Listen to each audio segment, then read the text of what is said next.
Nachádzame sa v Nemecku, v Berlíne a ako viete, Berlín nie je len hlavným mestom Nemecka, ale aj jedným z centier Európskej únie. A teraz tu stojím vonku pred Pergamonským múzeom. V jeho vnútri sa nachádzajú dve veľké veci. Jednou z nich je Satanov trón, o ktorom hovorí kniha Zjavenia 2.13, a taktiež sa tu nachádza brána do Babylonu.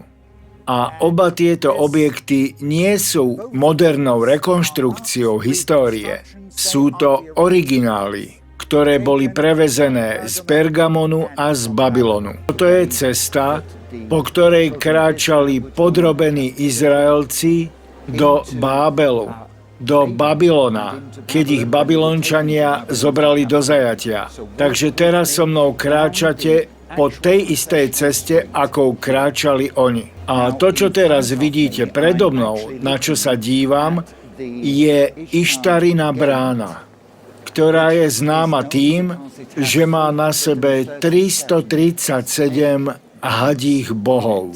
Číslo 337 je v židovskej numerológii číslom Šeolu, podsvetia, pekla. Takže inak povedané, to, čo tu vidíte, je doslova brána do pekla. A teraz vám tú bránu ukážeme, toto je ona a toto nie je model. Je to tá skutočná brána, ktorá stála v Babylone a ktorú odtiaľ priviezli. Bola vytvorená približne 600 rokov pred Kristom, bola sem prevezená, zrekonštruovaná a stojí tu v Pergamonskom múzeu v Berlíne. V predchádzajúcej časti tohto programu sme videli ženu Európu sediacu na šelme. Toto je obraz Európskej únie. Ale keď Ježiš Jánovi v 17. kapitole Zjavenia ukázal tú ženu, o ktorej my teraz veríme, že to je Európa, tak mala na svojom čele napísané meno, tajomstvo, Babylon. Môžem vám vysvetliť to tajomstvo, ako získala toto meno. A taktiež vám môžem ukázať, aké je prepojenie medzi Babylonom a Európou. Najskôr sme to videli v Štrásburgu, kde je babylonská väža. A teraz pôvodný Babylon je vlastne v Európe 600 rokov pred Kristom. Po rokoch tvrdošinného vzdoru voči Bohu boli Židia odvlečení z Jeruzalema do zajatia. Boli odvlečení do exilu v Babylone, do mesta navštevovaného démonmi, s množstvom čarodejníctva, do mesta vyvolenom diablom, Luciferom, aby si tam ustanovil svoju vládu nad svetom vo vzbure proti Bohu. V Biblii v Žalme 137 je opísané, ako židovskí zajatci plakali pri babylonských riekach, keď si spomínali na Jeruzalem. Prečo? Nuž, v Babylone bola veľká väža zvaná Zikurat, znova vybudovaná babylonská väža, symbol otvoreného odporu voči Bohu. A aj chrám Marduka, Bála, ten boh mal tieto dve mená. Dračí boh, bol to zlý duch, uctievaný sebamrzačením a ľudskými obeťami. A je zrejmé, že to bol sám diabol. A veľká procesijná cesta k týmto budovám začínala práve Ištarinou bránou, ktorá bola pokrytá húfom oblúd, vrátane 337 hadích drakov, ktorí boli symbolmi Marduka. V hebrejskej numerológii toto číslo znamená Šeol, peklo, podsvetie. Toto bola istotne brána do pekla na zemi. A tak nečudo, že keď po 70 rokoch Boh Izraelcov zázračne vyslobodil z babylonského zajatia, tak ich ústa boli plné smiechu a spevu. Tak toto opisuje Biblia. Ale kde sa nachádza Babylon dnes? Ale áno, viem, že bol znova obnovený Sadámom Husajnom v Iraku. Ale ešte predtým, než to urobil, originálny, pôvodný Babylon prišiel do Nemecka. Historicky prví, ktorí podedili tohto zlého ducha Babylonu, boli Médovia a Peržania, keď v roku 539 pred našim letopočtom dobili Babylon.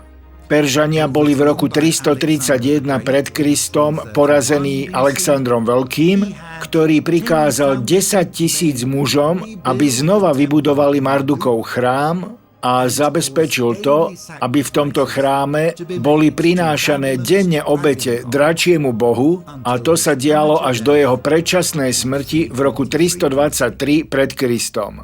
V roku 64 pred Kristom Rím zvrhol grécku nadvládu a stal sa tak novým svetovým impériom. Daniel prorokoval, že táto ríša bude pokračovať v zmenenej forme až do druhého Kristovho príchodu.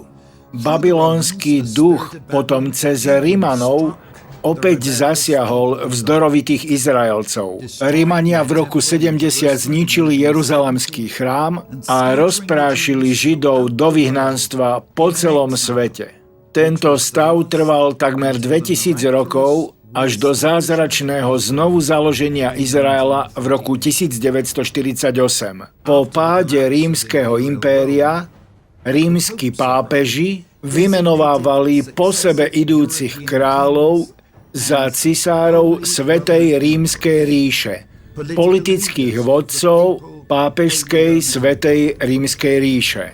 Titul cisár Svätej rímskej ríše po celé storočia patril dynastii Habsburgovcov spolu s titulom Jeruzalemský král, ktorý im bol udelený na večnosť po tom, čo európski križiaci získali Jeruzalem od Turkov v roku 1061. Tento titul majú až podnes, hoci jeho nositeľom je aj španielský král Juan Carlos. V roku 1898 nemecký cisár Wilhelm II vo svojej funkcii jeruzalemského kráľa navštívil Jeruzalem.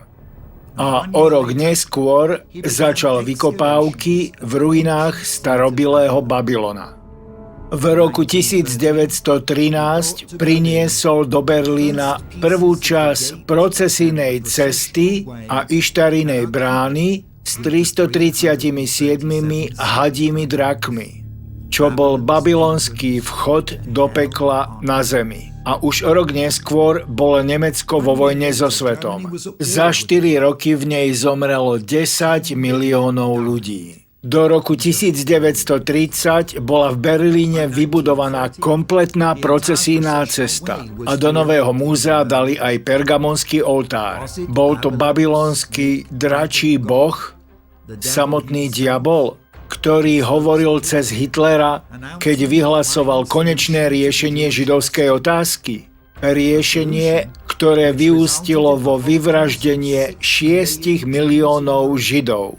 Avšak nie len to, ale Hitlerova druhá svetová vojna, to jest obdobie rokov 1939 až 1945, bola skutočne peklom na zemi. Po celom svete zomrelo viac ako 55 miliónov ľudí. Nemecko bolo v ruinách a Berlín bol rozdelený medzi svetové veľmoci východu a západu. Berlín, v ktorom sa stále nachádza tá babylonská brána, je opäť hlavným mestom Nemecka. A tak kancelár Schröder preniesol sídlo nemeckej vlády zo západonemeckého Bonnu do Berlína. Prezident Clinton raz nazval Berlín srdcom zjednotenej Európy. Ale aký druh srdca to bude? Už počas druhej svetovej vojny Hitler naznačil svoju politiku novej Európy pre ovládanie povojnovej Európy a podstatné body boli tieto. Jednotná európska mena, zosúladenie výmenných kurzov, Európske hospodárske spoločenstvo, jednotná európska poľnohospodárska politika a tak ďalej. Napriek jeho porážke sa dnes v Európskej únii implementujú takmer rovnaké plány, ako mal on. Alebo koho plány to vlastne sú? Majú svoj základ v Danielových proroctvách o kráľovstve, ktoré nevydrží spojené, ktoré bude zmietnuté preč, podobne ako nohy z hliny a železa v Danielovom proroctve. A tak nečudo, že kniha Zjavenia v 18. kapitole varuje kresťanov. Ľud môj, vyjdi z Babylona, aby si sa nezúčastnil jeho hriechov, aby si nemal podiel na jeho ranách, pohromách, lebo jeho hriechy sa nakopili tak, že siahajú až do neba. A Boh si spomenul na jeho neprávosti. Daniel, vysvetľujúc Nabuchadonozorov sen v 2. kapitole svojej knihy, varuje, že duch Babylona bude pokračovať vo svojich aktivitách aj po páde toho starobilého kráľovstva a usídli sa v kráľovstvách, ktoré budú nasledovať až do dnešných dní. Až keď sa Kristus vráti na zem, vtedy bude duch Babylona definitívne zvrhnutý. Toto je napísané v Danielovi 2:33-34 a v 19. kapitole knihy Zjavenia od verša 11. Ale ten obraz nôh, kde bolo zmiešané železo s hlinou, aké kráľovstvá to vlastne dnes predstavujú? Rímska zmluva spojila dokopy veľmi rôznorodú zmes množstva národov, ktoré vytvorili Európsku úniu. Je toto ten finálny obraz nôh zo železa a hliny, ktorý bude zničený pri Kristovom návrate? Ako som na začiatku vysvetlil, Biblia nie je len historickou knihou, ani knihou proroctiev o vzdialenej budúcnosti. Biblia je živou knihou. A my dnes tu v Európe žijeme v biblických dňoch. Najmä Európa je dnes ovládaná démonickou satanskou mocnosťou. Vo Francúzsku máme znova postavenú babylonskú väžu z vašich daní. Žena na šelme je súčasťou nielen Bruselu, ale aj vášho každodenného života. Babylon a jeho brána do pekla je v Berlíne, ovplyvňujúc rozhodnutia, akým spôsobom vy a vaše deti budete žiť. Ale ešte horšia než všetky tie 3 veci, čo som vám ukázal, je táto posledná. Celkom určite tou najhroznejšou, najhoršou vecou v celom svete, ktorá je v celej Biblii spomenutá len jedenkrát, je súčasné konkrétne miesto, kde sa nachádza Satanov trón. Poviete mi, ale veď to bolo pred 2000 rokmi. Ak také niečo existovalo, určite to muselo byť zničené. Toto miesto musí byť tak zlé, tak strašné, keď ho je možné opísať ako miesto, kde prebýva sám Satan. Naozaj, v Biblii je len jedno jediné miesto opísané takýmto spôsobom. A kde to bolo? V Pergamone. A kde je to dnes? V Berlíne, v strede Európy. Biblia to opisuje v 2. kapitole knihy Zjavenia. Verš 12. Anielovi pergamonskej cirkvi napíš: Poznám tvoje skutky a viem, kde bývaš, tam, kde je trón Satanov. A držíš moje meno a nezaprel si svoju vieru vo mňa ani v dňoch Antipasa, ktorý je môj verný svedok a ktorého zabili u vás, tam, kde býva Satan. Gigantický pergamonský oltár dominuje Pergamonskému múzeu v Berlíne. Nachádzajúc sa pôvodne v Malej Ázii, čo je dnešné Turecko, bol pergamonský chrám s jeho oltárom miestom uctievania cisára. Cena za odmietnutie uznania cisára ako boha bolo rituálne zabitie na oltári. Biblia nazýva toto miesto Satanov trón. Na schodoch tohto chrámu boli ranní kresťania zabíjaní pre svoju vieru. Nemecký archeológ Karl Humann ho koncom 19.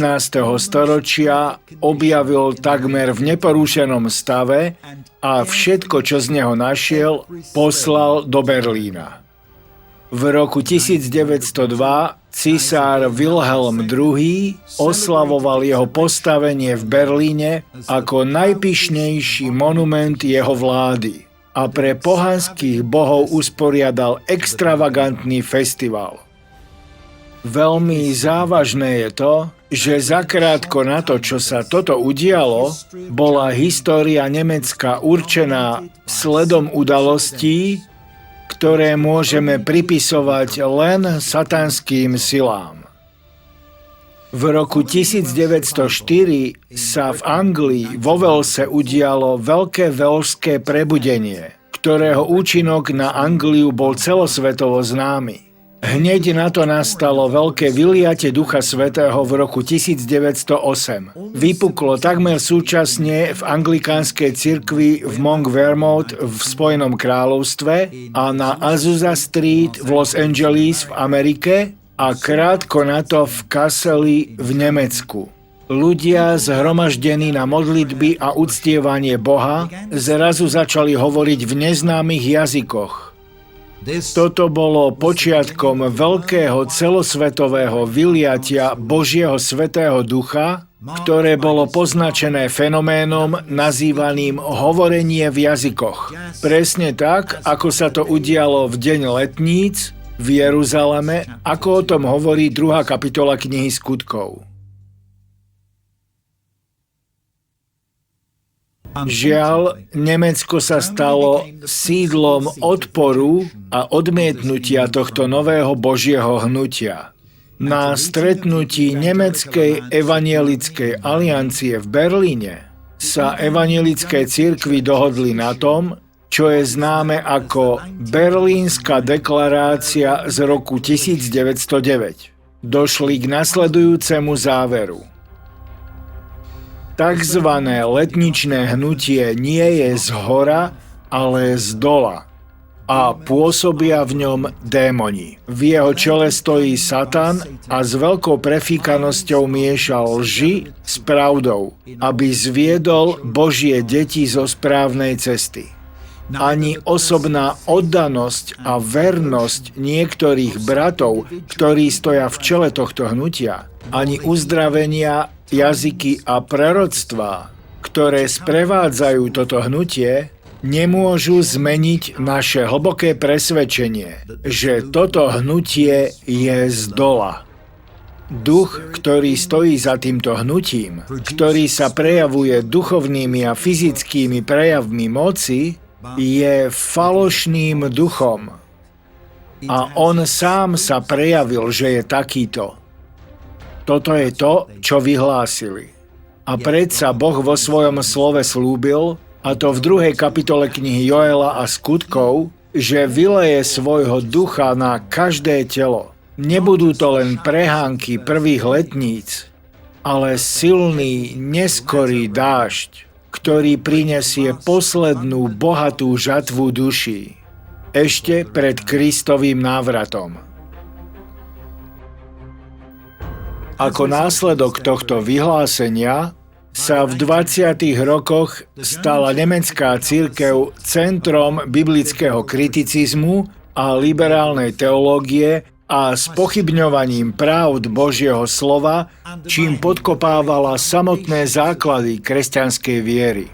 A tak rovnako ako sa po celom svete šírilo hnutie Božieho ducha, rovnako sa to dialo aj s touto diabolskou lžou. Do popredia sa dostával názor, že Biblia nie je slovom inšpirovaným od Boha, ale je to len kniha historických príbehov. Je to vlastne zbierka poézie a mýtov, najmä čo sa týka vtelenia Krista. Bohu bola odobratá všetká božskosť, jeho slovu bola vzatá všetká autorita a židovskému národu bolo odňaté jeho neodvolateľné povolanie a vyvolenie. Vzhľadom na dlhodobú cirkevnú tradíciu antisemitizmu toto veľmi ľahko viedlo k Hitlerovmu židovskému holokaustu bez takmer akýchkoľvek protestov od vedenia cirkvi. A pergamonský oltár urobil tak obrovský dojem na samotného Hitlera, že v roku 1934 nariadil, aby bola vybudovaná jeho obrovská napodobenina pre nacistické zrazy v Norimberku. Tu, zo satanovho trónu, vyhlasoval smrť Židom a všetkým tým, ktorým v žilách neprúdila árijská krv.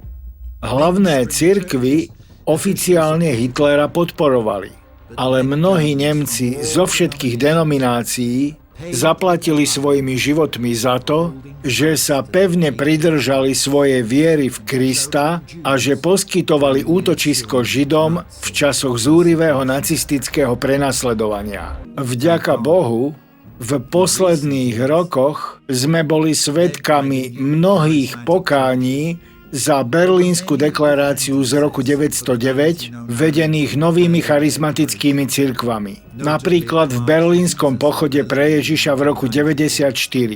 Až napokon v roku 1996 Berlínska deklarácia, ktorá bola po celé desaťročia duchovným berlínskym múrom rozdeľujúcim veriacich v celom Nemecku, padla. Po mnohých rokoch sebaspýtovania a sebakritiky Nemecká evanjelická aliancia spolu s Úniou slobodných letničných cirkví spolu podpísali deklaráciu o zmierení a nazvali ju Kesselská deklarácia.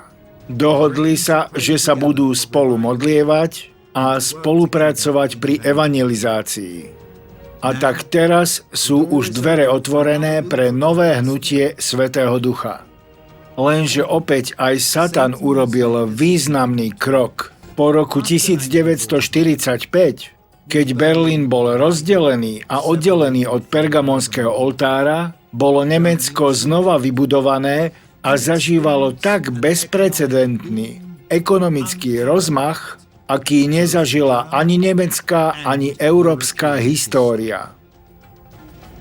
Ale teraz, po páde Berlínskeho múru, mesto, ktoré bolo spojené znova, bolo znova vybudované a bolo pripravené prevziať svoju úlohu historického srdca Nemecka a zároveň aj centra Európskej únie. V roku 1999 budova Reichstagu, ktorú preslávil Hitler a ktorá bola v roku 1945 totálne zničená, bola znova vybudovaná a oficiálne otvorená. A tak nemecká vláda mohla konečne prejsť z Bonnu do Berlína. Poprvýkrát po 50 rokoch sa nemecká vláda vrátila na svoje pôvodné miesto. Na miesto, kde je aj Satanov trón. Aký má toto duchovný význam? Prečo sa tento presun uskutočnil v tomto čase, keď sa práve vytvára jednotný európsky štát? Bude vyvíjaný nátlak na Európsky parlament, ktorého pôsobnosť je rozdelená medzi Štrasburg a Brusel, aby sa napokon premiestnil do niektorej z mnohých prázdnych historických budov v Berlíne, kde je Satanov trón?